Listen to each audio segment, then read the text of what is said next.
Hello and welcome back to another episode of Dark Souls Dissected. Stay tuned for some channel updates at the end of the video that I'm very excited to share, but for now, we'll worry about that later. Lately I've been thinking more about enemy behaviors, how they can see you and when they'll aggro, that sort of thing. I got started on all of this by just wanting to know the answer to what should have been a simple question.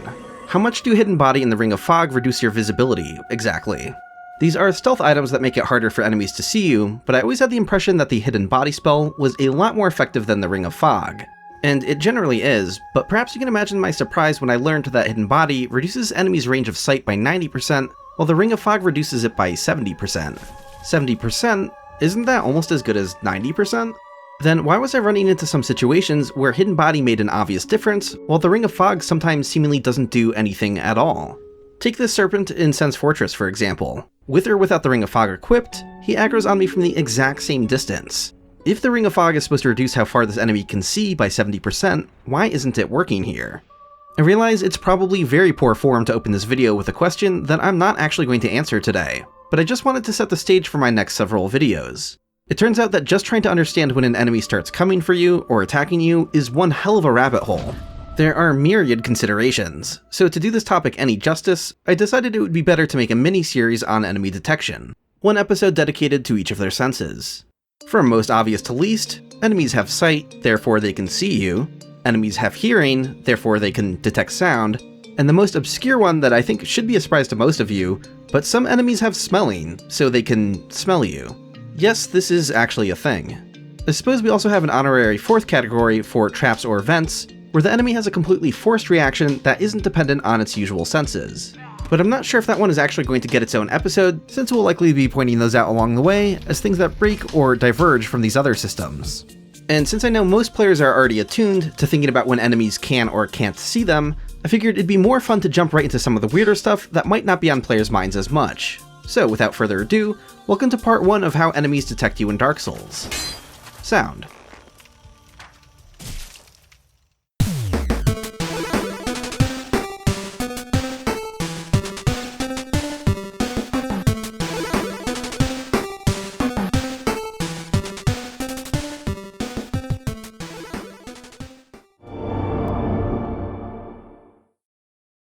If you want to know how far away enemies can hear you from, first we need to consider how noisy the Chosen Undead is. While the game does allow for enemies to hear a certain distance away from them, and I'll talk about that a little later, the simplest explanation for now is to pretend that it doesn't work that way. For all intents and purposes, enemies don't really hear outwards. The best way to understand it is that you, as a player, can make a variety of sounds with different volumes, which all have a certain radius in size. And this outwards projecting sound radius essentially has to make direct contact with an enemy in order for them to hear it. And it turns out there's just 5 primary sounds of different volumes the player can make with different movements. In the animation data, these are triggered with events labeled as Spawn AI Sound 1 through Spawn AI Sound 5. And these apply to slow walking, regular walking, sprinting, rolling, and heavy falls. Now, these aren't the only actions that trigger sounds 1 through 5. You can think of these more as categories that I'm identifying by what I consider to be their most obvious animation type. For example, backstepping triggers Spawn AI Sound 2, which means that backstepping is the same thing and just as loud as a regular walk at full speed without sprinting. Or consider what I'm calling heavy falls. This applies to landing from falls above 6 meters in height, but it also applies to things like getting knocked on your ass or blocking a really heavy hit that sends you flipping backwards. But this doesn't mean that there's only 5 possible volumes of sound the player can make. There's a few modifiers to consider. Plus, there's also a couple possible sound ranges generated by combat, and I'll get to those later.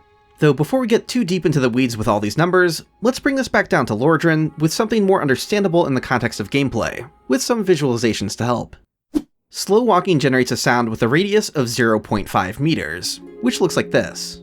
A lot of players tend to think of slow walking as something that's completely silent, because you can sneak up on enemies with a slow walk, but despite its small size, what's here is something that still matters. Pretty much anyone who's played Dark Souls has experienced whiffing a backstab on an enemy before. You're approaching an enemy from behind, and you're not doing anything wrong like holding a shield up.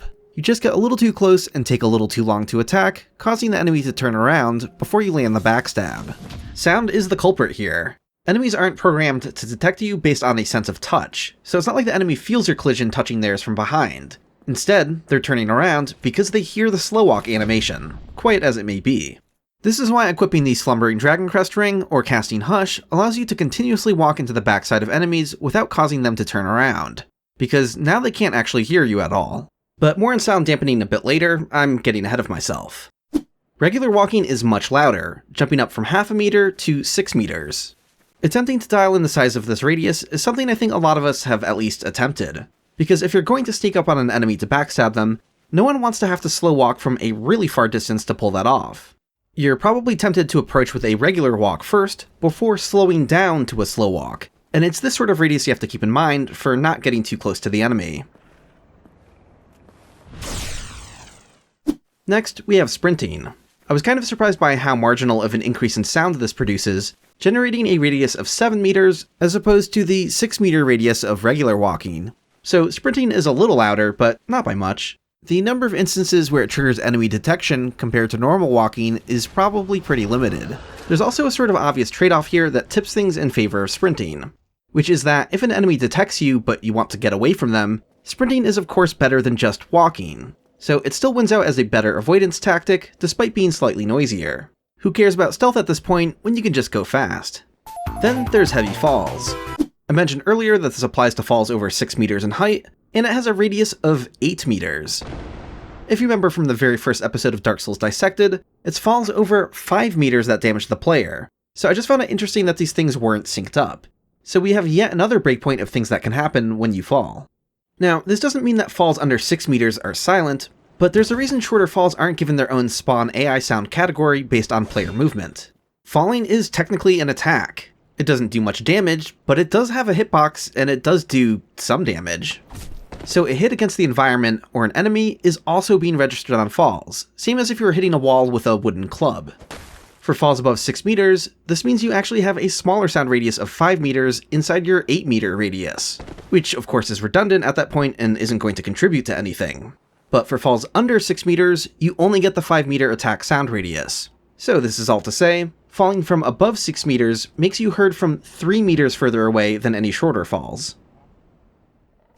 And now for the loudest noise the player can make, rolling. Rolling can be heard from 10 meters away. I think it's actually a pretty smart design choice to make rolling the loudest, even if from the player's perspective, it's not immediately obvious that it would be any louder than sprinting around or getting knocked to the ground. This introduces a subtle trade-off to spamming roll everywhere. The same thing that gives you the most iframes to avoid enemy attacks might as well be balanced to alert other singles in your area to your location.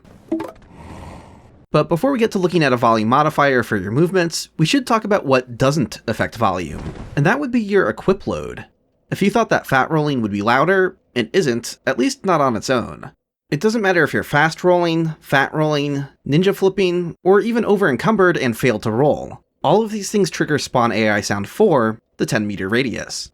And the same applies to all other movements I mentioned. Whether that's slow walking or sprinting, the game doesn't care about your equip load, and that's not factored into how loud you are. What does make you louder is the chest piece that you're wearing.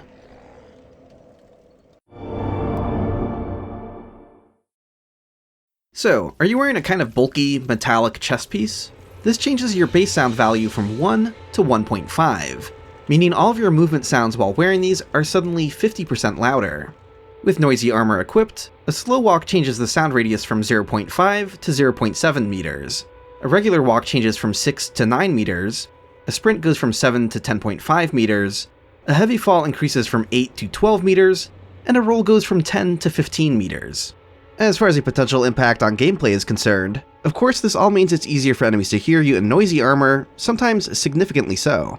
The difference between 10 and 15 meters on rolls is nothing to scoff at, but the most interesting ramification here to me is what happens to the volume of your slow walk. Starting with a much smaller number, the difference doesn't scale up to something that looks much greater, but we are talking about how you approach enemies to backstab them. Enemies will hear you from a little further away in noisy armor, something that never really gets brought up in discussion when new players are given advice on landing backstabs. And while that probably makes sense, as there are likely other tips far more pertinent to a player having trouble with them, I think it's an interesting consideration nonetheless. While noisy armor does make sneaking up a little bit harder, I don't think it's by that much, since backstabs have a generous range of 1.5 meters to begin with. So there's still a decent amount of room to land a backstab before an enemy hears even the noisy armor. But still, when we bear in mind that whiffing backstabs like this is something that commonly happens to players who aren't even in noisy armor to begin with, The larger volume will result in enemies turning around a little sooner, making it even more likely for this to happen. So while noisy armor doesn't do anything drastic like make backstabs twice as difficult to land, they might actually make it something like 20% harder when sneaking up. And I find that interesting because that's never really talked about. If you're wondering which exact armors contribute to this, I'll throw up a complete list on the screen. You can pause the video if you'd like a closer look at this, though aside from players who have a hearing impairment, there's no need to memorize this list if you're curious what makes your movements louder, because there's a really simple way to know in-game if what you're wearing has this effect. Just listen to your movement when you equip your latest chest piece. Do you hear that metallic rustling sound when you walk around? That means all of your movements are 50% louder. The way this is handled by the game is that armors have a parameter called defense material, and there are two different defense materials that contribute to this, which are materials 56 and 57. To the player, these two materials do sound different from each other. Here's what 56 sounds like, and here's what 57 sounds like. But despite sounding slightly different from each other, they both have the exact same effect on volume, and are easy to distinguish from anything that isn't one of these two things. So despite technically having several different kinds of defense materials, the impact on your volume is binary. Your volume is at 100% if you're not wearing a chest piece with one of these two defense materials, and it's at 150% if you are. It doesn't get more granular than that. So at the end of the day, when you're wondering how loud your character can be, so far we just have 10 specific possibilities to consider without anything in between. And I suppose I should address the elephant in the room here, but if you think it's odd that I'm only talking about the chest piece of your armor set, it is because that's the only thing that matters. Despite metallic or stone helmets, gauntlets, and leggings also getting a defense material value of 56 or 57, the game is only ever checking the chest piece for this. This means you could be rolling around in Havels without the chest piece and carrying some huge weapons, and while you might expect that this would be louder than someone who is completely naked, only wielding a dagger, there's no difference at all. Maybe that's kind of a weird choice. It's not super intuitive that your feet are just as quiet, walking around in these, as someone who is barefoot, but it all comes back to whether or not we hear the specific rustling sounds in our movements, and we're not hearing that right now.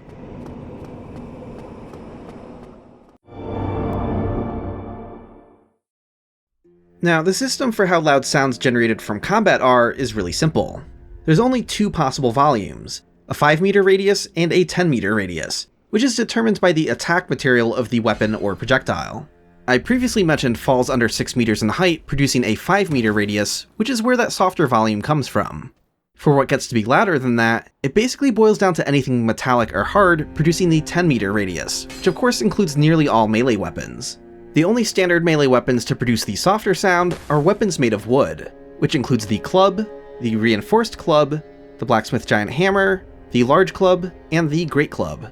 This is a bit funny when you bear in mind that something like the dagger is metal, while the great club is wooden, which means the dagger clinking against a wall is twice as loud as this. It also means that there's no further specificity depending on attack type. The great axe seems like it'd be super loud doing this attack, but it's no different than the dagger hitting something with a light attack. Other softer weapons include physical hits from all of these spell tools, which is funny because some of these should be made of metal, but they decided to treat all of the catalysts as if they're made of wood. Also, attacks from wooden shields all also make the softer sound, which I'll include a list of on the screen. But this applies to attacking with shields and parrying, not blocking. What's the deal with blocking?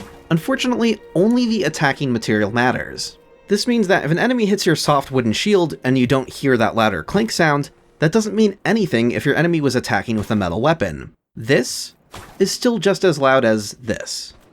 I find that a bit unfortunate because the softer wooden shields are the ones that typically have worse chip damage due to not having 100% physical damage reduction. So as a subtle trade-off that could have existed here, I feel like we should have been thrown a bone and the material of the blocking item should have mattered instead. Blocking with wooden shields should have been a little stealthier. For projectiles, any consumables that are obviously metal get the louder sound, and this also includes all ammunition types. But anything else like dung pies and even firebombs get the softer 5-meter volume. I think they looked at the firebombs as being made of wood and just kind of ignored the explosive aspect, so that's a little counterintuitive as well. And anything that isn't a traditional physical hit also gets the softer volume, which includes all spells. So again, this seems a little funny when stuff like Wrath of the Gods or White Dragon Breath is only 5 meters, while, to keep using the dagger as an example, is twice as loud as them. Speaking of White Dragon Breath, attacks like that and the Drake Sword's projectile attack do at least make a continuous volume of 5 meters that travels along the ground with them. So at least the sound source travels and maintains its full size along the way. I should also add that spells that don't make contact with anything in an attack don't produce a volume. Body buffs, weapon buffs, and even something like the Channeler's Trident Dance are all completely silent.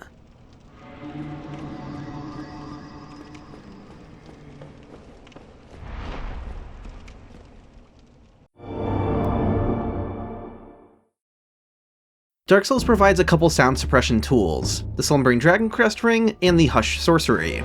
Thankfully, my job in explaining how they work is made easy by the fact that we don't have any other numbers to go over here. These things don't merely de-amplify the sounds you make, they prevent them from existing entirely. This might seem intuitive given that walking, running, and rolling around are made completely silent from our perspective when we're using these things, but I should stress that the sound effects that we hear as players aren't one-to-one with how loud the corresponding sound radius actually is. Again, remember that ninja flipping and fat rolling both generate 10 meter sound radii, despite one clearly being louder than the other. So we can't entirely trust our own ears to know what kinds of volumes are being generated for enemies to hear. To do that, we can use debug to take a look behind the curtain. The same menu that allows me to toggle the visual display of a sound radius also includes a live readout in text form of every currently active sound source you've generated. We can see them popping in and out of existence here when I have the menu up. When we cast Hush or have the Slumbering Dragon Crest Ring equipped, we can see that nothing shows up here at all. This gives us a crystal clear look at the complete sound erasure that's happening. No sounds are being generated in the first place. This means that while visual stealth items have a bit of a trade-off in terms of effectiveness, as Hidden Body is more effective than the Ring of Fog, the same isn't true for auditory stealth. Since both Hush and the Dragon Crest Ring prevent all sounds from spawning, they're exactly the same as each other. With the only real trade-off being considerations for your build, of course. That is, if you prefer to give up a ring slot for a permanent version of the effect, or an attunement slot to cast a version with a limited duration. And remember how only a moment ago, I said that we can't trust the sound effects that we hear to be indicative of the size or presence of a sound radius. So here's another example where the impact of these items might be a little less obvious. You see, both the ring and spell generate these orbs around your feet, and we can no longer hear the player move around, so it's pretty intuitive that our movement is silenced. But what about combat? If we hit a wall or an enemy with a weapon, that still triggers a sound effect. However, the item description for Hush states that it masks all noises of the caster, and the ring similarly states that it masks all sound emitting from its wearer. So what can we trust here, our own ears or the item descriptions? Well, we gotta give it to the item descriptions, they're actually telling the truth here. Combat is also completely silenced, which means enemies won't hear your otherwise loudly clanging weapons. This is easy to check by standing behind an enemy with the ring equipped, attacking a wall, and watching the enemy fail to react. This even applies to attacks that are further separated from your body, meaning something like the traveling trail of sound that the Drake Sword's special attack normally makes is silenced as well. Same with all other projectiles. This also means that rolling into breakable objects is completely silent as well, despite also hearing a sound effect for that. Though we do have another item that de-amplifies our sound without removing it entirely, and that is the Chameleon Sorcery. In the data, Chameleon has a sound cut rate of 100, which suggests that its movements should be completely silenced, just like Hush and Slumbering Dragon Crest, which have the same value set, so I have no idea why that's not happening. Instead, for whatever reason, it's simply having the corresponding sound source. This doesn't create a whole new set of volumes for us to consider, because normally all you can do in Chameleon is slow walk, so that means that the radius of 0.5 meters, or 0.7 meters with noisy armor, become radii of 0.2 and 0.4 meters respectively. It's doing some rounding, so ignore that that's not perfectly halved. However, I noticed a funny quirk with Chameleon where we can very briefly do something other than slow walk. If you suddenly spin around 180 degrees on a dime, it registers a single step of regular walk audio, which is louder. So with that value divided by 2, we can add another category of sound volumes with what I'm going to call Chameleon 180 degree pivot. So all of the possible values so far look like this. At this point, the table of possible volumes is starting to get a little messy, but we're not finished yet, there are some more curveballs on the way. But while I'm talking about sound suppression, there's also a pretty funny and very specific environmental context for muting the sounds you make as well. They wanted to make the transport coffin of the catacombs safe from enemies, so while you're inside it, your visibility and sound each have a cut rate of 100 applied, making enemies unable to see or hear you. Now, the coffin working this way is just a curious technicality, but doesn't really matter to our understanding of how sound functions in the game, because we obviously can't move around while we're in the coffin anyways. But I suppose if we could, FromSoft figured if the coffin's rockin', don't come a-knockin'.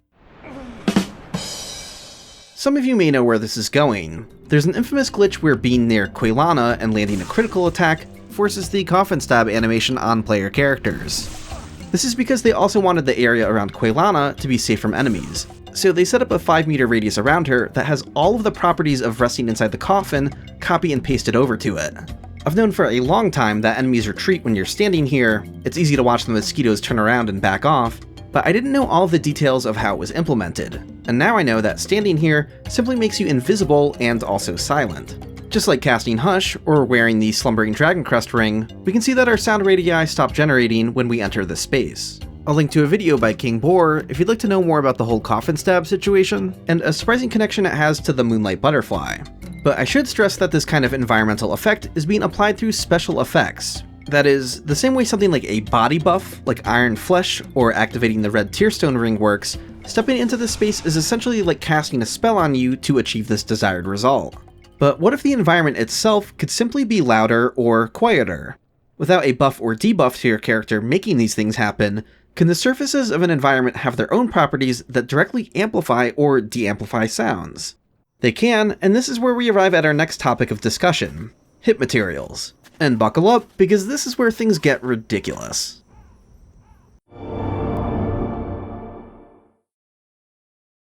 Dark Souls has surfaces that can be a variety of different materials. You'll notice that your feet make different sounds if you're walking on stone, wood, or through grass or snow, for example. The game recognizes these different surfaces by their designated hit material, and here's a complete list of them.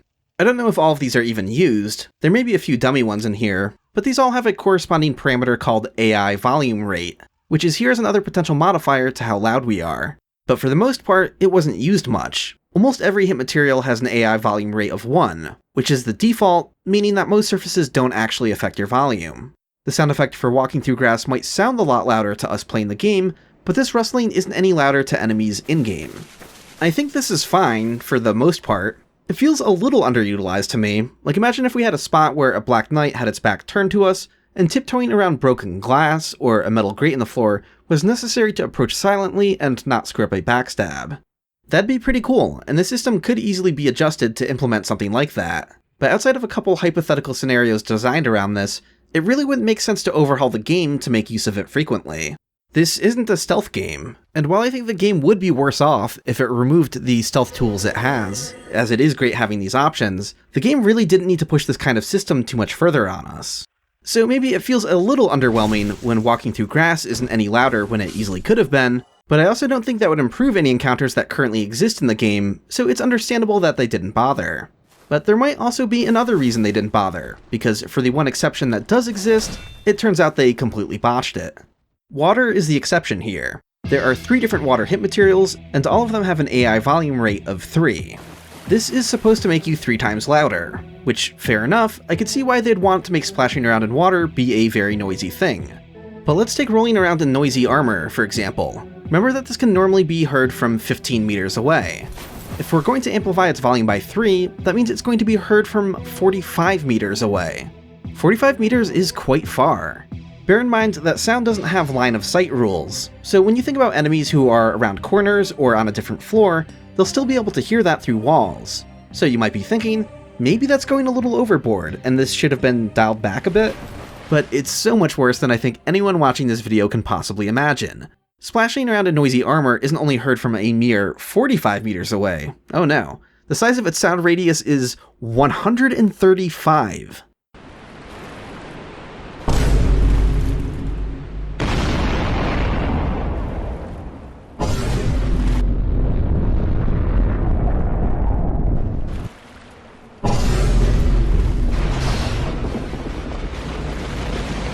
It turns out that they accidentally applied the ×3 calculation twice, so all of your movements in water are 9 times louder. This means that rolling around in water is loud as hell, and even just sprinting without noisy armor can still be heard from 63 meters away. Right now, the visualization for my sound radius is being rendered. We just can't see it at all because it is far larger than the room we're in.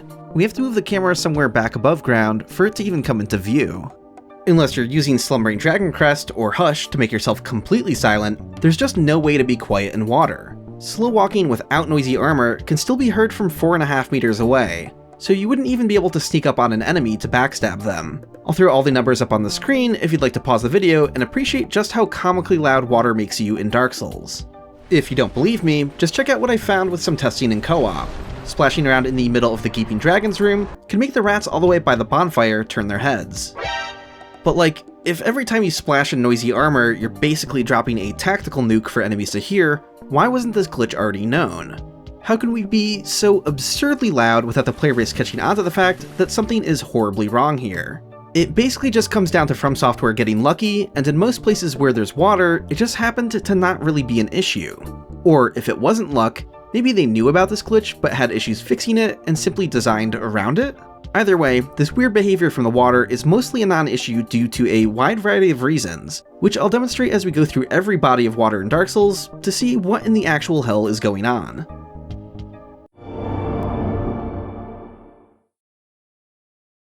Let's start with the depths. Maybe you got cursed and you find yourself backtracking out of the depths. You'd think this first body of water would be a problem, with the huge number of enemies around, but it has practically no effect. This is because the dogs, butchers if you left them alive, and hollows here only turn to face sound. They don't approach it to investigate it. This reveals our first of 9 reasons why super loud water is hard to notice or sometimes doesn't matter. This is pretty obvious with a bit of testing, but we can confirm exactly what's happening with their reaction by toggling their AI state to display. When we see an enemy go into the caution state, that means they've heard you but haven't seen you, as caution is a unique reaction to sound specifically. So splashing around down here doesn't do much to alert enemies to your presence, unless they happen to be in a spot where facing your direction will cause them to suddenly see you, which doesn't apply to most of the enemies around here. There's also a second layer of protection for a lot of enemies in this area, which is even more severe, giving us our second reason, the null AI state.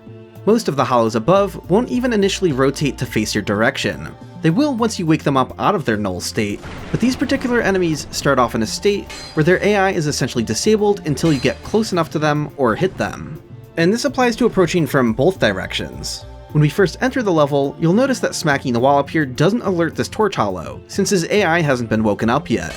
But once we make contact with the upper part of the room they're in, we'll see the null state clear, and now hitting the wall catches his attention. On the way back out of the level, we can see this as we approach the staircase on this side. Their AI isn't woken up yet from down here. They want us to get closer to the upper part of this room before all of the hollows are woken up. The way this is programmed is that the game is checking to see if the player is in a specific region of the level before waking the enemy up. It's not based on raw proximity, or at least it's not always based on proximity. Here, the game is instead checking to see which piece of the map you're standing in. So their initial ability to respond has nothing to do with using their normal senses at all, making them start off like that fourth type of enemy sense I referred to as traps or events. You'll find that traps also start off in the null AI state. Once they are woken up, we can head back down to the water, where splashing around now makes them finally hear us. But again, they're mostly only going to rotate to face our direction, so it's almost impossible to be aware of how loud the water really is here. However, now that we know what's going on, we can do some messing around, because there are 2 hollows here who'll actually approach sounds instead of just rotating. This one torch hollow back here, and the hollow up above behind the entrance staircase. Now the torch hollow starts off in a null state like the rest of the hollows in this room, but if we wake them all up first, maybe using visual stealth to avoid combat here, we can go back down to the water and lure him down pretty easily.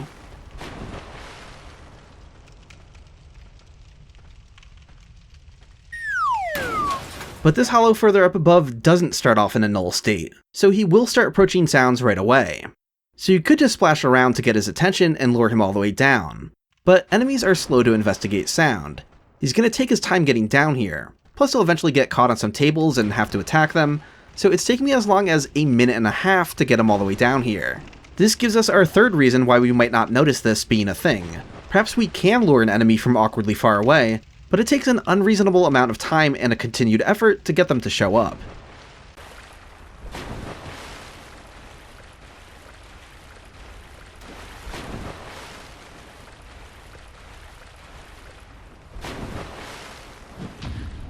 Now, what about enemies further into the level? There's this Torch Hollow who walks around back and forth.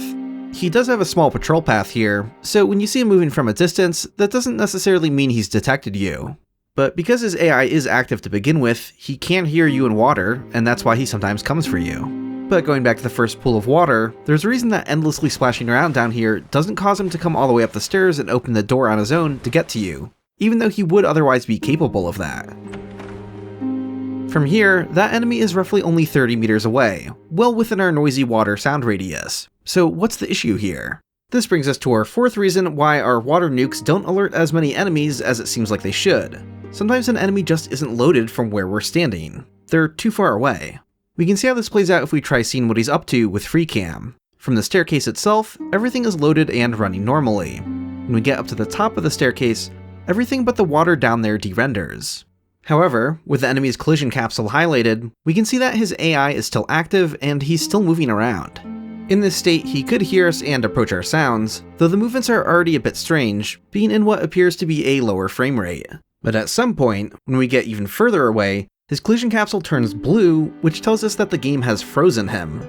It's not really thinking about him currently or updating him in any way. This means we can have situations where enemies are within our sound radius, but are otherwise still too far away for the game to be able to handle doing anything with them. As we get further into the level, we can see why this continues to not be an issue. Most of the rats also only turn in their caution state. They don't approach, so you're not going to be aware of how far away they can hear you from. And arriving at the channeler, we find our fifth reason for why you probably never realized how loud water is. It's because there are some enemies who will react to it from far away, you will even see them reacting to it, but there's a good chance you misunderstood the enemy's behavior and didn't understand what was even happening. Because when you pass through the fog gate, there's a very good chance you'll spot the channeler walking around out here. It looks like he's on a patrol path, and I think this is what most players would assume, that just walking back and forth out here is part of his normal behavior, but it isn't. He's programmed to stand still over here. The only reason you'll find him walking around out here is because he heard you making noise in the water. Now that we know how this works, this can be exploited in a funny way. He can't see you through the fog gate, so just keep rolling around in the hallway and you'll find that he'll try coming all the way to you, getting stuck here. Then you could attack him through the fog gate if you wanted.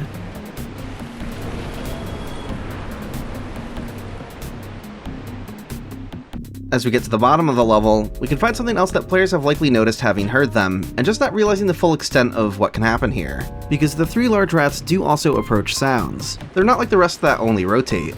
People fighting the slimes here could sometimes be in for a rude awakening, as the rats are alerted to their presence. Though, the thing is that you're pretty close to their starting position, so even if this happens and you understand that they heard you, it doesn't seem too weird or surprising from here. But we can roll around at the opposite end of the pool and see how they're still alerted to that, though they might actually have a hard time getting all the way over here due to getting stuck.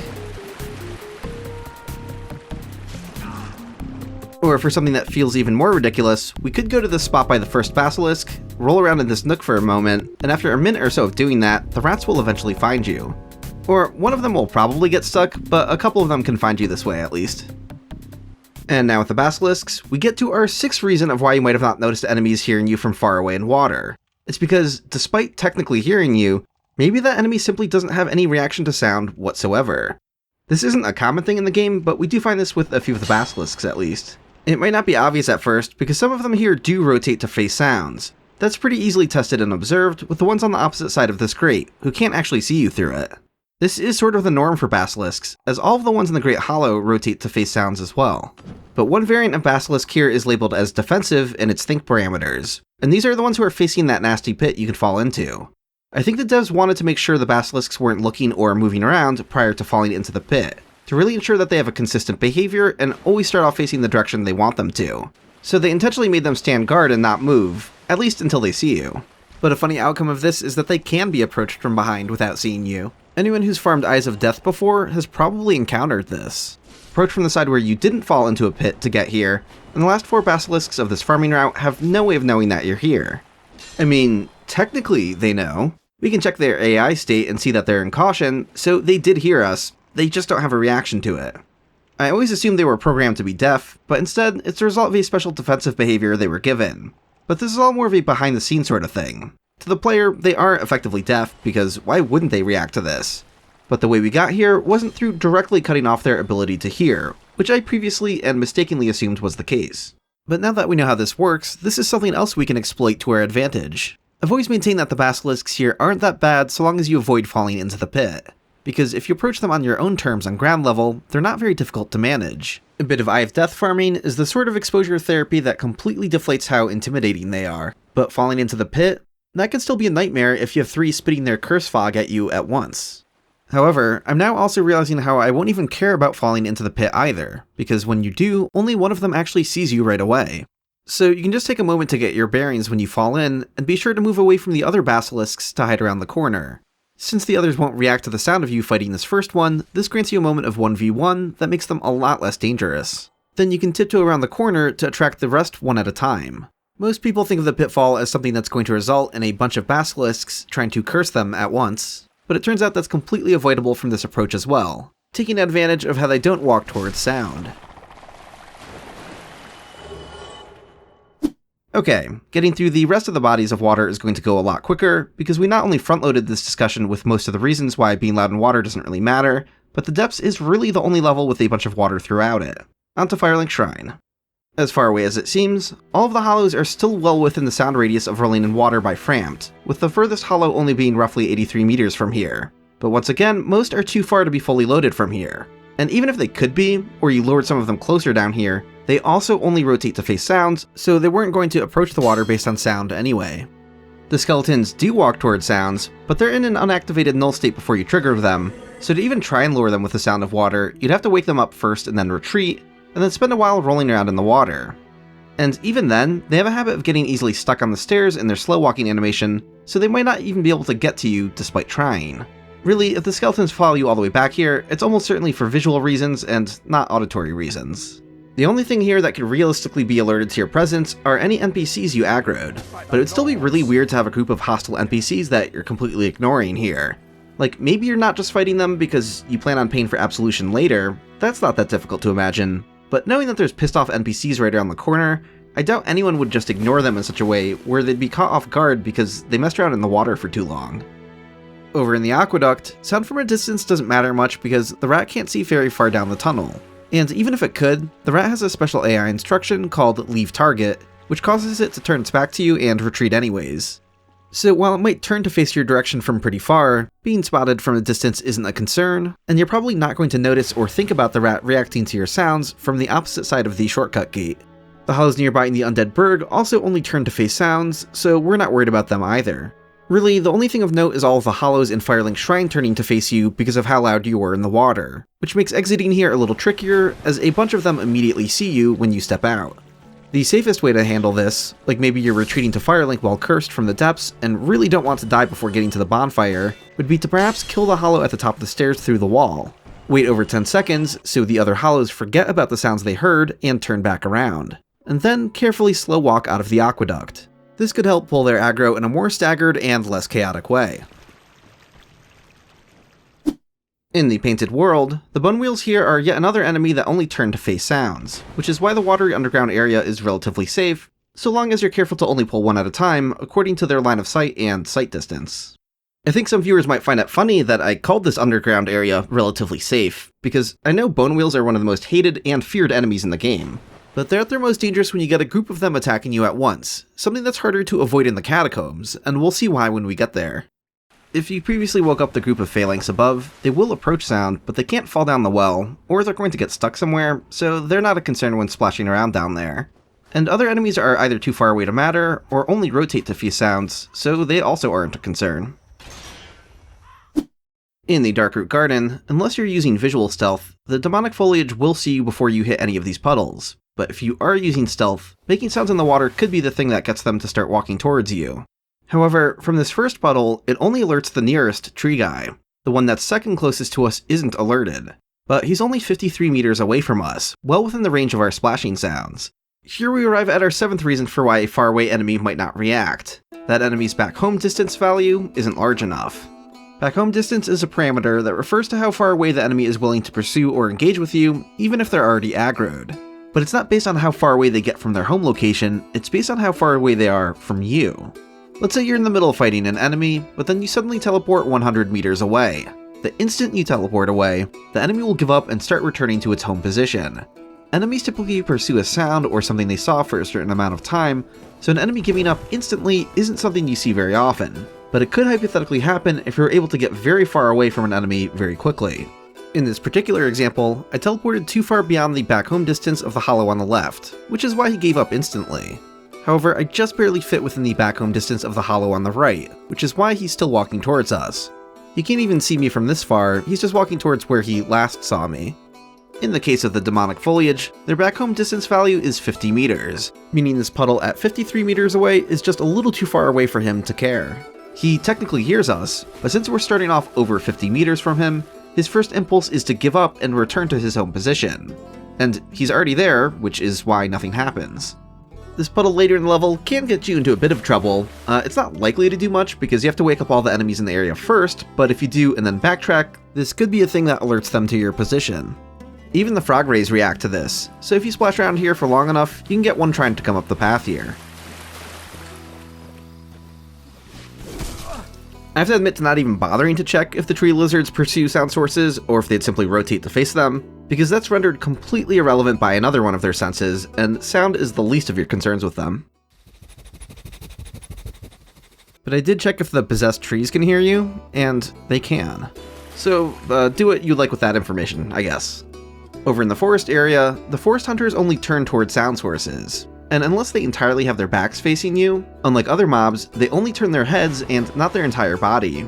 So they all do a creepy thing where they'll subtly and suddenly look in your direction in unison when you roll around here.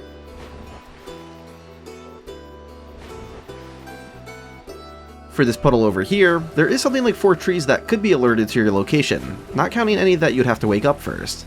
And actually, it might not be a totally terrible way of separating some of them from the ones that ambush you a little further ahead. The mushroom parents only turn to face sounds, and their children don't care, and the great feline's back home distance prevents them from reacting as well, which is why the water over here doesn't really matter either. Down by the Hydra, you can't sneak up on the Hydra, so we're obviously not worried about the water in that capacity. I also think it'd be very unlikely for someone to run past all of the crystal golems, quit and reload, and assume they can fight the Hydra safely. But if you did try that, you'd be in for a rude awakening, as the water alerts all of the golems to your location.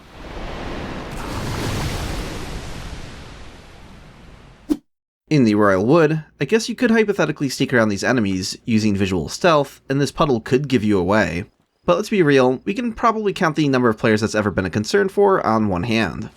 Though I did find it interesting how there's some variance among the stone guardians here. The ones closer to the water have a face towards target reaction to sound, and this one a little further off is set to walk towards target. Over here, the nearby gardeners don't care if you haven't interrupted them already. And while I figured the stone guardians would have some kind of reaction, they actually have a pretty low back home distance value of 40 meters, so we're just a little too far for them to care. Down in the stream, the 2 dogs in the back take a defensive position and won't follow your sound, but the rest down here will. Still, with a back home distance of 50, they're only going to start approaching you when you're within 50 meters of them. So you can attract them from a considerable distance, but not across the entire area like you might expect if the full radius of rolling in water got to do its thing here. There's of course not too much to say about the water in the Sanctuary Guardian boss room. Of course you're not going to attract any faraway enemies. But if you come back when the Lesser Guardians are here, it is possible to get into the water without them seeing you if you use Hidden Body, and they'll only rotate to face your sound as well. Now in the Catacombs, we finally have a location where being noisy in water does have a considerable impact on the gameplay. This is easily where the sound amplification matters most in the entire game. The Black Knight normally has his back turned towards the area with the bone wheels. While the Black Knight only turns to face sound, that's good enough to give him a good view of the area down here, and that's what causes him to see you. So if you didn't kill the Black Knight on the way down, and he surprises you by joining you while you're fighting off the bone wheels, the sound amplification of water was the culprit here. And what about the bone wheels themselves? Water also makes this area quite a bit more dangerous for them too, because unlike the bone wheels of the Painted World, these ones do approach sounds. I realize it can be pretty dark down here and hard to see clearly, but if you have your brightness cranked, it's not hard to see bone wheels approaching from a distance. I previously assumed that they had a really long line of sight. My strategy for dealing with the bone wheels has always been to carefully pull one at a time, which is still a viable strategy, but when I'd see some of them approaching from far off, I assumed that these were ones that had already seen me, and that their AI just made them approach slowly when far away. and that perhaps the only reason I didn't get ganked up on is because in the process of backtracking to fight one at a time, that they had lost their line of sight and de-aggroed. Turns out that's not the case. Being too noisy is what made them start approaching you. And unlike the demonic foliage and abyss dogs, for whom their back home distance value prevented them from taking full advantage of noisy water movements, that's not an inhibiting factor for the bone wheels. Their back home distance is 130 meters, so all of them start coming for you when you roll around in the water. This means that my strategy for backing off worked for another, less obvious reason. Like, of course it was already a good idea to retreat to make sure only one bone wheel sees me at a time, but getting out of the water entirely was another secret reason for that strategy's success this whole time. But what about the water in Pinwheel's room? The bone wheels can stay loaded and persist while you're down here, and if you're thinking it's the fog gate that stops them from following you into the boss room, that clears when we defeat Pinwheel. Yet they still can't follow us down here. This brings us to our 8th reason for why water can't always lure enemies from far away. An invisible wall gets in the way. If you haven't already seen my video on the invisible walls of Dark Souls, there are invisible walls that stop only enemies and not the player. These are often found lining transition points between different areas, as well as boss arenas. I'll include a link to that video if you'd like to give it a watch, and I've also made separate videos on the invisible walls of Dark Souls 2 and 3 as well. In the Tomb of the Giants, the water goes back to not mattering that much, as the pinwheels will only turn to face sound. And I have to admit to not checking how the baby skeletons react to sound, because who cares, they're already down in the water with you. And even if anything further back in the level could hear you and come after you, an invisible enemy wall would block them. Though they probably wouldn't have been able to fit through that cave even without the invisible wall. While it's not a secret that stealth can be helpful in the Nito fight, I know this will be news to some viewers, and I'd like to elaborate on what's going on here. A lot of players assume that everything in a boss room can see you at all times, and while this is true of the bosses themselves, for reasons I'll be getting into in my next video, it isn't true for any lesser mobs found in a boss room, at least in Dark Souls 1. Just like the dogs found in the Capra Demon's room, Nito skeletons have to rely on their usual senses to detect you, and can therefore be avoided using stealth. But if you only use visual stealth, you might be confused as the regular skeletons can still make their way over to you. This is because, unlike the giant skeletons who only turn towards sound, they walk towards it, and with water throughout most of the area, they are going to hear you. So stack visual stealth with auditory stealth, and you can lure Nito around a corner where you can fight him without any of his skeletons joining in. I find this pretty cool. Yeah, it's not a great boss fight, but I can appreciate how totally opposite strategies both pay off here, at the very least. Some players will tank up and simply rush in to spam attacks on Nito, as his attacks will knock skeletons down, making them easier to ignore while you go full bonk mode. Or, you could go for the polar opposite playstyle of using stealth, also allowing you to ignore his skeletons. I should mention an outcome of using only auditory stealth.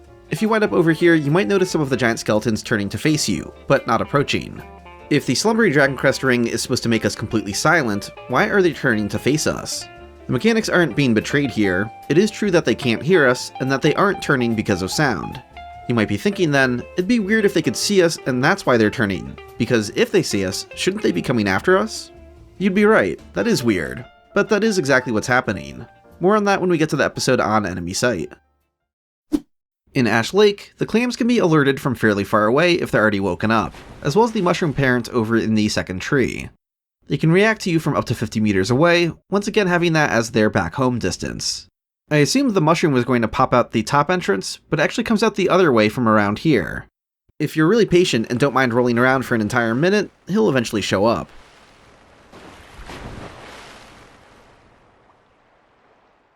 In New Londo Ruins, Dark Wraiths across the entire level can hear splash around in this one pool down here, but all of these things only rotate to face sounds once again, so we can remain blissfully unaware of how loud this actually is.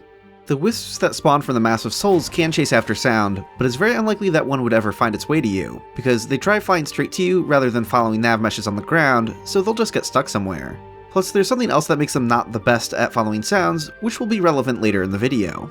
Ghosts also aren't really a concern either. Apart from the ones who are traps and start off in a null AI state and can't react to our sounds, the rest of the ghosts are perfectly happy to chase after sound. But the issue is that a lot of the ghosts here don't want to leave their general starting location, which sounds like back home distance striking again, but it isn't that this time. All of the ghosts have that parameter set to 130 meters, so without any other context, it seems like they should be able to travel across the entire level to you. This brings us to our 9th and final reason why an enemy hearing you from far away might not matter, and it's because of AI stuff? I guess I'm going to call this AI stuff that locks enemies to certain locations. We've all seen ghosts come after you and do this annoying thing where they go, oops, never mind. And maybe that's sometimes a relief, but often you wish they'd just come after you where it's safer to fight them. Ghosts are programmed to check if you're in a certain part of the map, or if they're leaving that part of the map, causing them to give up and try returning to their home position. This causes some very inconsistent aggro ranges, like this guy here who gives up very easily. Noise can bait this sort of behavior from afar. There's a bunch of ghosts who will start moving towards us when we splash around down here, but their AI is going to fight them on this and only allow them to get so far. In the Northern Undead Asylum, Black Knights and Hollows only turn to face sounds, so that's not an issue here either. Though you could lure Oscar all the way down here with sound, but from the courtyard, you can be close enough to his starting position to alert him to your location without the help of water at all. So Oscar hearing you without water's absurd amplification is something a lot of players run into already. So that's it. That explains why outside of the catacombs, being extremely loud in water tends to not matter. If you're wondering about other locations like Blighttown, things like swamp water, tar, and lava don't count as water and won't amplify your sounds. That's right, even despite this obnoxiously loud burning sound effect when you're standing in lava, that doesn't do anything and doesn't even produce its own sound for enemies to hear at all. Movements in lava just produce the usual movement volumes.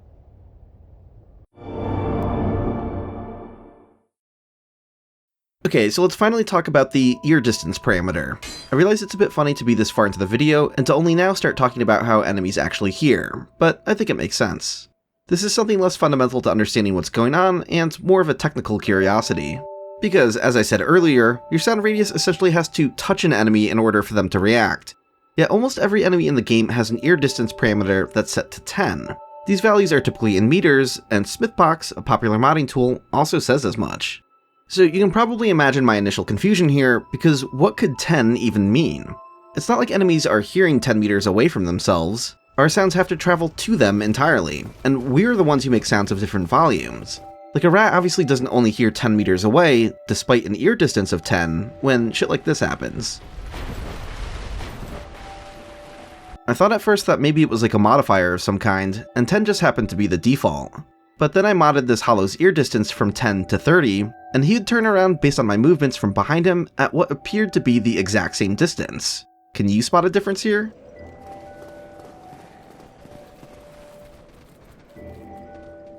So at first I thought this parameter was broken or disabled in some way, until I realized that maybe I should mod the number in a more drastic way and try again. And sure enough, that's when I discovered that this one parameter, basically unlike every other parameter in the game, is actually in centimeters, not meters. So enemies do technically have the ability to hear outwards. Like, it could be set to a much larger number, and our sound radius could touch their listening radius at some point in the middle between us. The point of contact doesn't have to be anywhere near the enemy model. But that's just not how they implemented it. In the end, we do still have to make contact with their listening radius, but being set to 10 centimeters is just a small thing that's placed somewhere inside the enemy. This is why we can describe the system in a more general way as our sounds needing to travel all the way to an enemy, even if that's not technically the whole story, and it is actually two different radii that intersect. Now, I should add that I absolutely do not fault Smithbox for overlooking this and labeling this parameter incorrectly. It's extremely understandable. The people making the software have an unbelievable number of things they have to look out for. Plus, this program is made to handle all of the Souls games, and all of the other games do have this parameter in full meters. Dark Souls 1 just happens to be the odd one out. And it's not that other titles even changed things so that enemies typically hear further just because they switched to meters from centimeters. No, they do the same thing as Dark Souls 1. Just instead of hearing 10 centimeters away, enemies have an ear distance value of 0.1 meters instead. Which, for the metrically obtuse, that's the exact same number. What's particularly strange about this is that Demon Souls also used full meters. So this is a rare case of something changing between Demon Souls and Dark Souls 1, but later titles reverting back to how Demon Souls handled this parameter. In talking about this with King Boar, he noted that the numbers involved with enemy detection parameters changed from floats in Demon Souls to U-shorts in Dark Souls 1. Bear with me if you're like me and this all sounds like jargon to you, but the short explanation is that floats are numbers that can have a lot of decimal places, while a U-short number deals with whole integers here, explaining the switch to bigger numbers without decimal places. Why would they bother changing this? He speculates that maybe they were concerned with trying to save memory. Dark Souls was going to be a bigger game targeting the same platform after all. But he did the math on how much memory was saved by switching to numbers without decimal places, and let me tell you, it's not much. It saved 2,856 bytes. roughly only 0.03 of a megabyte. Cool. Anyways, of course the first question that goes through my mind when seeing the ear distance value being set to 10 for most enemies is, are there any exceptions? Did they want any enemies to hear any differently? And it turns out that there are just 3 enemies that have a different value here: Chaos Bugs, Humanity Phantoms, and Bloatheads. The Chaos Bugs have an ear distance of 20 centimeters instead of 10, which, considering how they can already see in all directions around them, I can't imagine that an extra 10 centimeters for their listening range is something that actually mattered to any of the developers. Being the only enemy in the base game with a different value here, and also being an imperceptibly different value that's already rendered irrelevant by the fact that they don't even turn to face sound, this strikes me as probably being a remnant of messing around for testing purposes, rather than a purposeful design choice with any specific intent. But by the time of the DLC, changes here start feeling purposeful. All of the Humanity Phantoms have an ear distance of 200 centimeters. This means they can all hear sounds from 2 meters further away than most other enemies in the game. Or I guess that's technically 1.9 meters more than the usual 10 centimeters, but you get the point. An extra 2-ish meters of hearing distance is one of those things where the number is at least bigger enough this time around to not feel like an accident, and seeing how they played around with this parameter in the DLC, I'm sure it wasn't. But I'm not sure what it really adds to the game because it's still not a very big difference. I think maybe the developers just wanted it to be a little easier for these enemies to react to you if you're running past them with visual stealth items in use. But still, when this only makes the difference of being heard from 9 meters away instead of 7 meters when running by, it's still fairly subtle and not some huge change. And lastly, the regular Bloatheads have an ear distance of 400. Now we're getting somewhere. This initially makes it seem like they should be able to hear sounds from roughly 4 meters further compared to most other enemies, but something a bit weird happens here. Bloatheads do react to sounds, yet even without auditory stealth, we can walk up behind them and into them without getting their attention. When the small radius of a slow walk animation is enough to make every other enemy turn around, and when the Bloatheads should be hearing this from an additional 4 meters away, what is going on? This is where our next relevant parameter steps in: ear Soundcut Distance.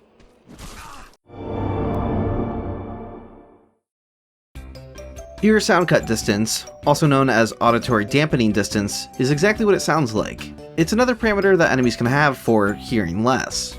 But we're really getting into the weeds of niche stuff here, because this wasn't used anywhere in the base game at all. The only enemy that uses this in the entire game is the Bloathead, with an ear Soundcut Distance of 1. In any other context, it would be easier to understand why this parameter might exist, because you could use it to make an enemy harder of hearing overall. But remember, they didn't do that with the Bloatheads. They gave them an ear distance of 400. They wanted them to be able to hear from further away, but then shaved another meter off with ear Soundcut Distance, making them hear from roughly 3 meters further away instead of 4 meters in the end. So why on earth are they buffing and debuffing their hearing at the same time? Why not just set an ear distance of 300 in the first place and skip using a Soundcut value entirely? It's because Soundcut Distance isn't subtracting from the enemy's ear distance. Instead, it offers a subtractive effect to the sound radius being generated by the player. That is, if rolling can be heard from 10 meters away, an enemy with this value set to 1 would need the player to be 9 meters away instead. Okay, but if you're thinking that still doesn't explain why we aren't just setting an ear distance of 300 instead, it's because any sound radius smaller than the Soundcut distance gets deleted out of existence from the perspective of the enemy. Remember how I just pointed out that we can slow walk into the backside of a Bloathead without them reacting, despite the greater than usual ear distance value. They pulled this off because slow walking has a radius of half a meter or 0.7 meters in noisy armor. Both of those are less than 1. So, with a Soundcut distance of 1, those sounds effectively don't exist at all for Bloatheads. This creates a unique situation where it seems like they wanted a more dire risk and reward scenario for sneaking up on Bloatheads, versus failing to do so. Them being able to hear you from 3 meters further than the average enemy means they wanted to punish making noisy movements around them. But at the same time, they decided that if you could find a place to sneak up behind one of them, that they'd be entirely incapable of reacting, not even being able to hear noisy armor so long as you walk slowly. It's a very oddly specific design choice, but it provides some additional context for why the level opens up with 2 different groups of Bloatheads that have their backs facing you. I believe they wanted to tighten the risk-reward aspect of going in for a backstab. They wanted to make landing the backstab easier with the aid of the Soundcut distance value, at the expense of having the rest of the enemies around you hear the backstab. Easier backstabs that you might still regret. Now, it's not that the ear Soundcut Distance parameter had never been used before. It was used on a few skeletons in Demon Souls, but the only reason it was done there was to make them completely deaf by giving it a very high value to mask all of your sounds. They clearly just didn't want some of them to hear at all, instead preferring them to be standing still and facing a very specific direction as you approach, which to me is a more obvious potential use of such a feature. Dialing it in Dark Souls 1 so that it only erased one of your movement sounds and positioned enemies to tempt you into trying an easier backstab that resulted from that is a very creative and very different kind of implementation of the same feature. In each of these videos, I'm going to give out one award to an enemy that I feel is most deserving. So I'm rewarding the bloatheads with the Listening Award, for most creative use of an obscure parameter.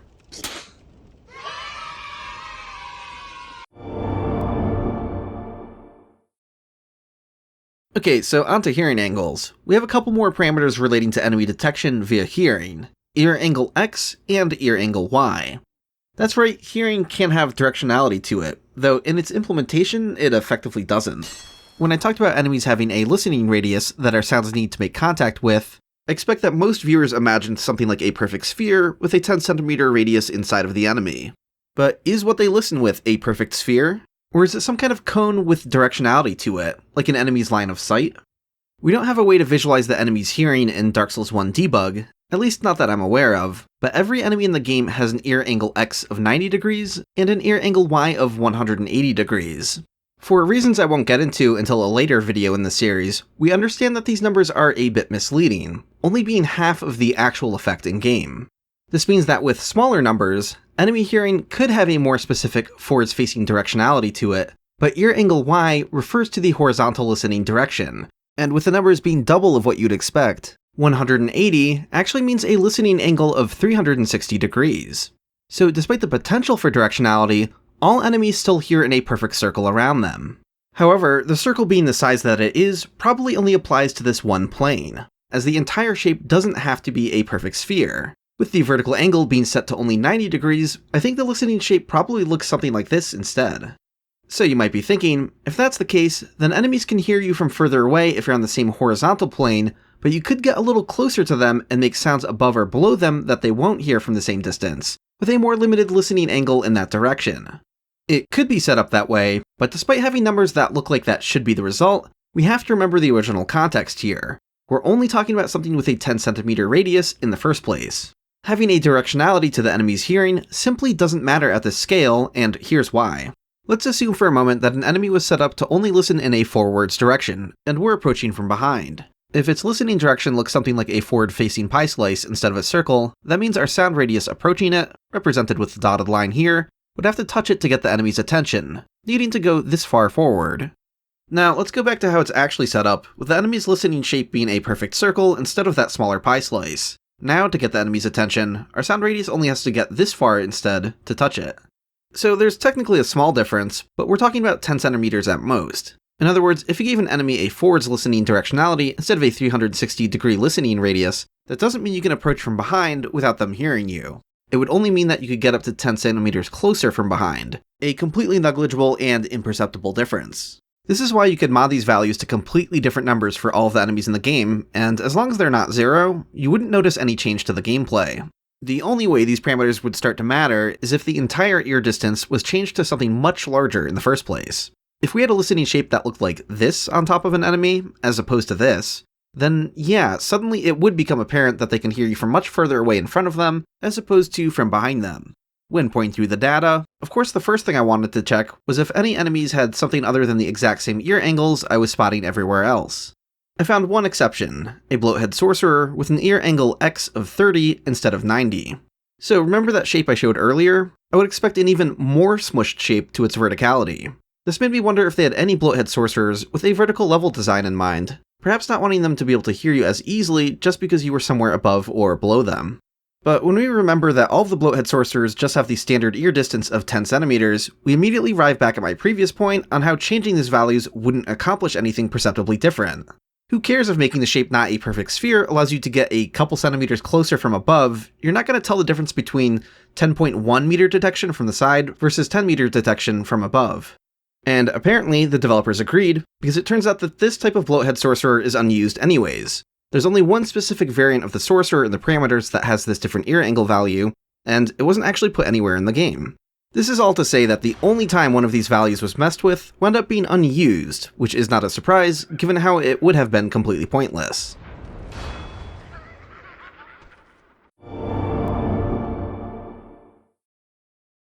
We have just one more parameter relating to enemies' reaction to sound, and that is sound target forget time. When an enemy hears you and goes to investigate it, they're not guaranteed to travel all the way to the sound source. They're only going to pursue the latest sound they heard for X amount of time before giving up and returning to their starting position. For almost every enemy in the game, this value is set to 300. This is based off of frames at 30 frames per second, meaning enemies give up after 10 seconds of not hearing anything new. There are a few exceptions, and this value is only ever decreased from 300, so let's go down the list to see who's the most forgetful. A few Hollow Soldiers, the Butchers, a Mimic, and Hawkeye Goff have a sound target forget time of 150, meaning 5 seconds. I think I see what they were going for with the Hollows. This only applies to a few of the spear-wielding ones, and not even all of them. The two near the Undead Merchant, and the one at the dead-end branch of this hallway. I think for the two over here, developers wanted them to give up on chasing sounds twice as quickly because of their proximity to the Undead Merchant. Being slow-moving enemies that like to hide behind their shields, and given how a lot of new players have a hard time figuring out how to fight them efficiently, I think they knew that a lot of players would run past them when making a trip to the merchant. You can already kind of trust that their slow movement means they're unlikely to follow you all the way down the stairs and maintain a line of sight, and that's really only the primary concern here, because these enemies would only rotate to face sounds in the first place. They wouldn't pursue them. So they probably didn't really need to change this value, but they did also drastically reduce how long they remember to chase after something they saw as well. So they reduced the value for that, and while they were at it, also reduced the value for how long they remember sounds, just to be safe. So this was all about making them less likely to pester you at the merchant if you ran by them. For the Spear Soldier over here, I believe it's because they wanted to give you another opportunity to practice backstabs undisturbed. By making him forget about you much faster, you don't have to worry if he saw you before heading around this corner. For the Butchers, my first guess was that maybe the developers figured they were already aggressive enough and wanted to reward the possibility of running away from them for players who were scared of them. And somewhat related to that, I think it most likely has something to do with this hole back here. If you can easily escape to somewhere the developers didn't want the Butchers trying to follow you, might as well make them forget about you faster. I think the design of this was successful, in that the Butcher can technically follow you down this hole, but it rarely happens. You really have to go out of your way to bait her into falling down here, so their forgetfulness seems pretty well dialed in to me. As for the Mimic, it only applies to this one specific one in the DLC, and I think I see what they were going for. This Mimic drops a key item, and it doesn't get added straight into your inventory. So if for some reason you ran away from the Mimic, they didn't want it to be too adept at chasing you around, and then maybe dying somewhere weird and dropping the key in a pit. So it seems like his forgetfulness was likely designed around trying to make it harder for him to leave his starting area. Now, if the key item did fall into a pit, it wouldn't have been a big deal because you could just quit and reload to get it back. Though I can see why the developers wouldn't just want to rely on that entirely, as they wouldn't expect the average player to be aware of such a strategy for retrieving lost loot. That was meant to be more of a safeguard, rather than a mechanic you were supposed to know about. Though bear in mind that quitting and reloading doesn't always work for getting loot back like this. It depends on the specific enemy and how their drops were set up. A lot of players are confused about when that method will or won't work, so if you'd like to know more, I'll link to another video I made about loot respawning. For Hawkeye Goff, I'm not really sure what the thinking was. It's probably just a case of the combat area being so small if you aggro him, that he might as well give up quickly if you bail out of there. Or maybe the mindset behind this is related to how the Butcher was similarly close to a hole. Not that Goff can fit into the ladder shaft in the first place, but I could see why the developers might have not wanted him trying too hard. Our next most forgetful enemy is the Wisp. With a sound target forget time of 30, they give up after chasing your sound for only 1 second. They didn't make these enemies very good at pursuing you, and this is one of the more subtle ways they accomplished that. And for the number 1 most forgetful enemy, we have the Dragon Butts. With a sound target forget time of 20, they'll stop thinking about your sound in 2/3 of a second. But this is kind of overkill, as they don't actually react to sound in any way in the first place. So we can only see how quickly they forget by watching the caution state turn on and off pretty quickly. It's not like the Dragon Butt even tries turning around. Now, if I was a gambling man, I would bet that their extreme forgetfulness was the result of being heavily nerfed. The Dragon Butts are notorious for being much more aggressive in the 1.0 version of Dark Souls, which originally made this place a hellish nightmare that you'd just want to run through. Though it's a good thing I don't gamble, because that isn't what they changed. We'll hear more about what's going on with them in my upcoming videos, but for now I'll just say that it turns out that they were always very quickly forgetful about seeing or hearing you, even when they were much more aggressive. Which kind of makes sense. This isn't just the zombie of a dragon, it's the legs of a zombie of a dragon. If there's anything in the game that should lack object permanence and only act on immediate instinct, might as well be these freaks.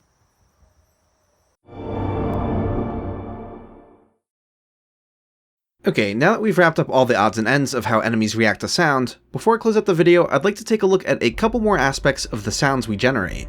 When I say that rolling produces a sound radius of 10 meters, how does that exist in the game space exactly? As you might have noticed from the footage throughout the video so far, it lasts a set amount of time, and it also shrinks in size during that time.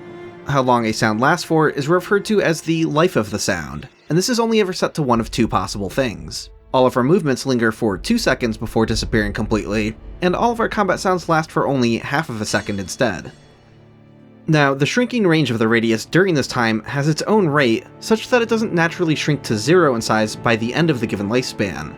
To start off with some made-up numbers, let's say the range of your sound radius began at 10 meters. It could be something like 5 meters in size by the end of the 2-second window, and then it suddenly disappears instantly when the 2 seconds are finished, looking something like this.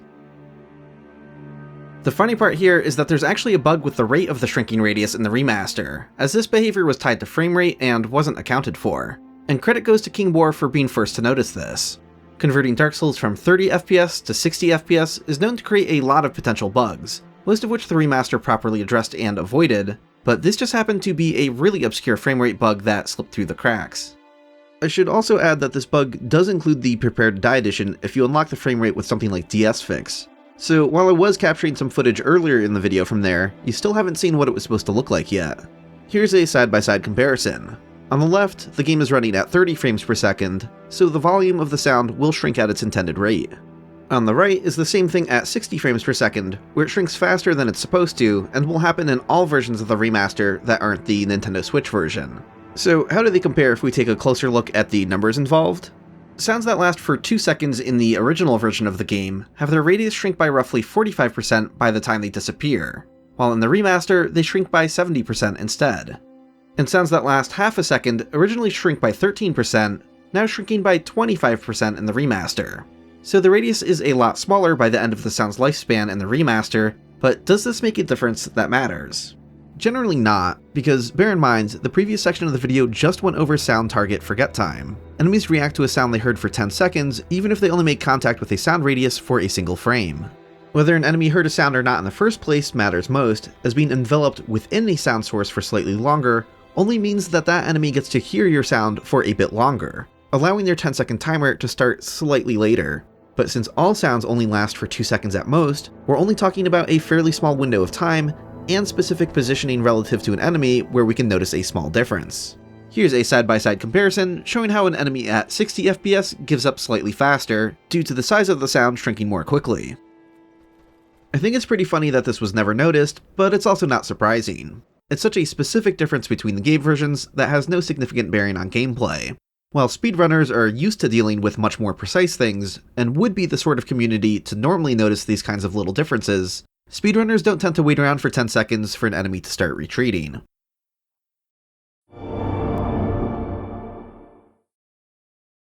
Lastly, we have sound type. You'd probably expect something like sound type to be more integral to a discussion on sounds generated in Dark Souls, but there's a reason that this is a more ancillary thing saved for the end of the video. When we generate sounds, the debug menu lists a corresponding type at the very start. But as you can see, every sound source mentioned in the video so far has been exactly the same. It doesn't matter if we're talking about slow walking, sprinting, rolling while wearing noisy armor, or attacking things, almost every sound you can generate results in a sound that is categorized as type 0. And as far as I can tell, type 0 means that they're just regular sounds that play by the normal rules. Even when weird stuff is happening to them, like being amplified by water, that's still type 0. So what isn't type 0? I could only identify 2 things in the entire game: the alluring skull and oral decoy. Sound types are reserved for these special lure items that bait enemies, and anything higher than 0 is given some kind of special behavior. The alluring skull gets a sound type of 2, and oral decoy gets a sound type of 4. What are these sound types responsible for exactly? I'm not sure if the inner workings of these things have ever been fully reverse engineered, but we can make a few inferences based on how they're unique. My first guess is that these higher sound types include a command to ignore the soundcut instructions of Hush and the Slumbering Dragoncrest ring. Remember that these things normally make everything you do silent, even projectiles. Meanwhile, both the Alluring Skull and Oral Decoy have a sort of built-in redundancy to their sounds. They make the exact same soft hit sound that all other projectiles make that you expect from usual combat, that is, a 5-meter sound radius that lasts half a second, which is designated as Type 0. But they also make another sound in addition to that, designated as Type 2 or Type 4 respectively, and these ones aren't silenced by sound dampening tools. The redundant Type 0 sound gets erased, so you know Slumbering Dragoncrest is working on that part of the sound that these items generate, but it doesn't prevent a Type 2 or Type 4 sound from existing. And by suppressing the normal Type 0 sounds, it gives us a clearer look at how these other sounds are given unique colors in the debug display. Every other sound radius has been drawn in yellow so far, but apparently sound type 2 is drawn in blue, and sound type 4 is drawn in green. Neat.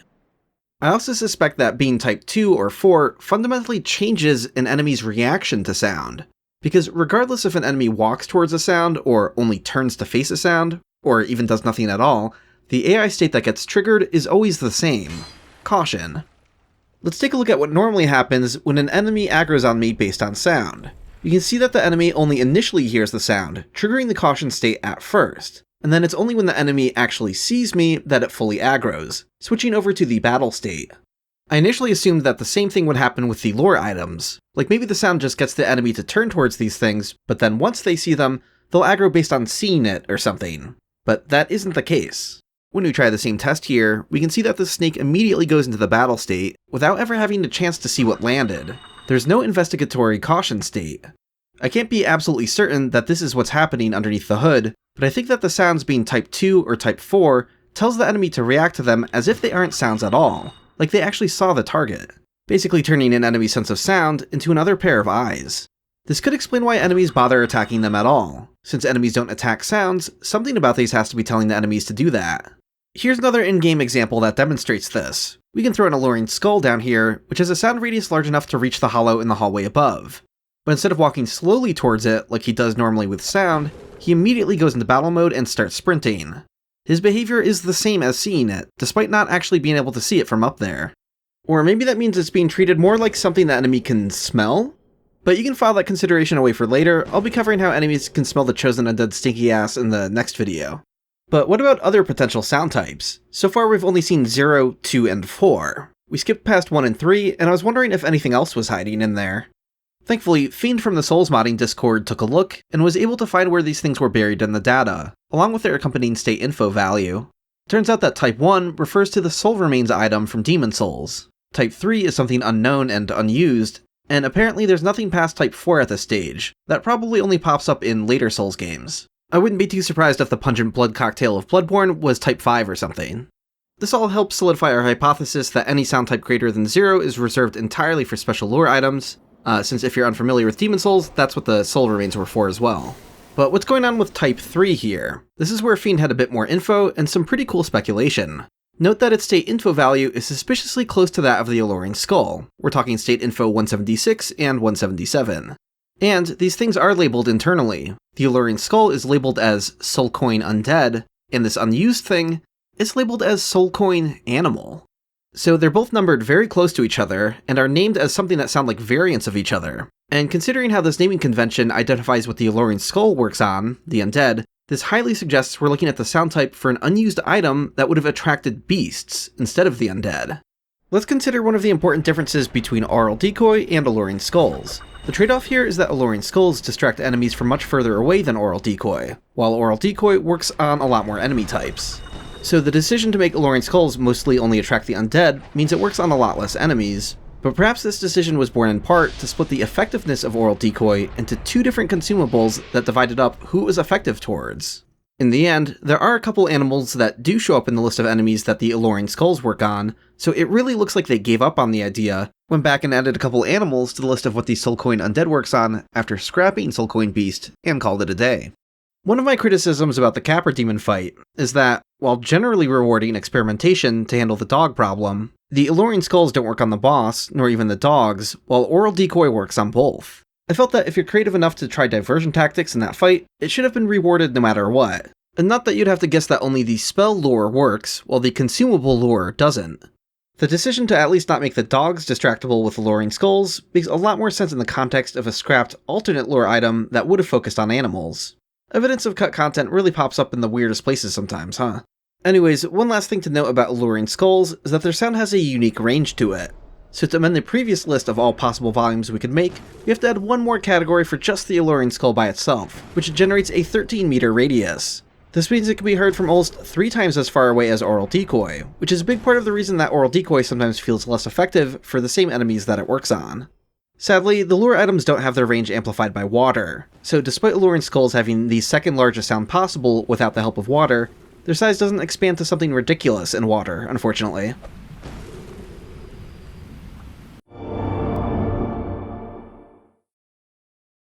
Before we wrap up the video, I wanted to quickly mention something about Seath the Scaleless. On a recent Reddit post, I saw several people claiming that using the Slumbering Dragon Crest ring can help a lot with getting the tail cut. This belief is based on the idea that Seath is blind and uses hearing to locate you. This is actually a very old idea that dates back to pretty much when the game first came out on PS3 and would have to get debunked every now and again. While this idea is false, I noticed that all of the previous debunkings, at least that I could find, just kind of relied on casual in-game testing. And it was a sort of situation where you just have to take them at their word that it didn't actually help. While that idea did seemingly die down for quite a while, I saw a recent discussion where basically no one else was contesting it, and saw several people suggesting stealth, all getting a good number of upvotes. So it seems like this idea has a new wave of support for it. I'm not going to take a very close look at Seath right now in this video, because why sound doesn't matter to him is more relevant in the upcoming videos in the series. But being the episode about sound, I should at least set the stage for that discussion now by stating without any hesitation that Seath absolutely 100% never uses sound to locate you. He's not ever listening to you in order to find you, therefore auditory stealth like Slumbering Dragon Crest does not make getting his tail any easier. Okay, thanks so much for watching. I hope you enjoyed this video, and I hope you're looking forward to part 2 of how enemies detect you in Dark Souls. Smell. Most people don't even know that's a parameter that exists in these games, so I can't wait to get into it. And so what were those channel announcements all about? I've got 2 things going on. The first is that I'm going to be live streaming here on the main channel. If you're watching this video as soon as it was uploaded, I'm streaming right now. I'm playing Dark Souls without the map being rendered, enemies are just floating in a void, and it makes navigating around ridiculously difficult. Come watch me struggle and have my knowledge of the Dark Souls environment really put to the test. I don't even know if I can beat the game like this, to be perfectly honest, so I think it'll be a good time. Plus, I'm excited to start using the sick Vagrant PNG tuber rig that Zuli the Witch made for me. I love this little dude. Also, I have a second channel called Illusory Plays. You should go subscribe to it. I tried launching it a while back, but that was very short-sighted, so let me quickly explain what I initially tried using it for, and what I'm now using it for instead.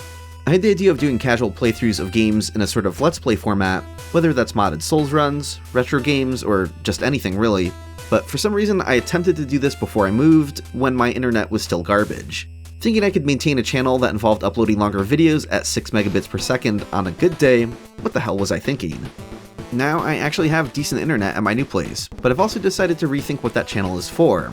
I've realized I'd rather stream live than do edited Let's Plays, and that's going to happen here on the main channel. Right now, Illusory Plays is being used for a series called Illusory Tries to Get Good at Drumming. The first video is already live, and it starts off talking about my history with music a bit, and why I'm excited to be getting back into it. So if you want to see me practice the drums, and see content from me that's a lot more personal, that's where that's happening. But also, I'm going to put organized playlists of my live streams that happen here on the main channel over on Illusory Plays instead. Why on earth would I put that stuff on a different channel from where the streams are actually happening? Hear me out. The thing that motivated me to feel comfortable with making some shorts on the main channel here is that they're well separated from my main content. They have their own tab, I don't have to worry about that stuff clogging up my main list of videos. The same goes for live streams. To use Zuli's channel as an example, who also started streaming recently, if you click on the videos tab, it's just her mainline content. Tab over to live, and you get an archive of her live streams. This gives me the confidence of hopefully tapping into my larger audience from the main channel for streaming, while also being able to have that stuff completely out of the way for those who aren't interested. But what about playlists? On my main channel, I absolutely don't want my Dark Souls Dissected playlists and main content to wind up in a sea of playlists. Since you can make playlists with other people's videos in them, I'm just going to do that over on the Illusory Plays channel instead. So in addition to music stuff happening there, that's where organized lists of my live streams will wind up. So go subscribe to Loser Plays if you're interested in any of that. Thanks again for sticking around. Credit to King Boar for the usual data mining assistance, as well as Molly for some Demon Souls assistance. Their channels are linked in the video description, and you should subscribe to them. Thanks to Brave for the co-op help, KnightOfCarim for the invasion help, Fiend for additional data mining with the sound types, and foxyhooligans for informing me of where the menu for drawing sound radii was located in debug. I didn't even know that existed previously, and it's honestly what nudged me into making Sound the first episode in the series. If you'd like to support this channel, please consider doing all the usual things that help on YouTube. Or you can also support me more directly by becoming a patron on patreon.com/illusorywall. Or as an alternative, you can also become a YouTube member. And an extra special thanks to all of my backers at the Evil Vagrant tier: Aronar, Basileus, Bod Manford, Europa, Insieradable, Jack Gerhart, Kakuruma, Kiko Abad, Chris, Lazy Tangent, The Majalis Duo, Matt, Noah, Piedfire Crest, Ronax, and Zelther. Have a great day, and see you next time. Or, right now, in the live stream, perhaps?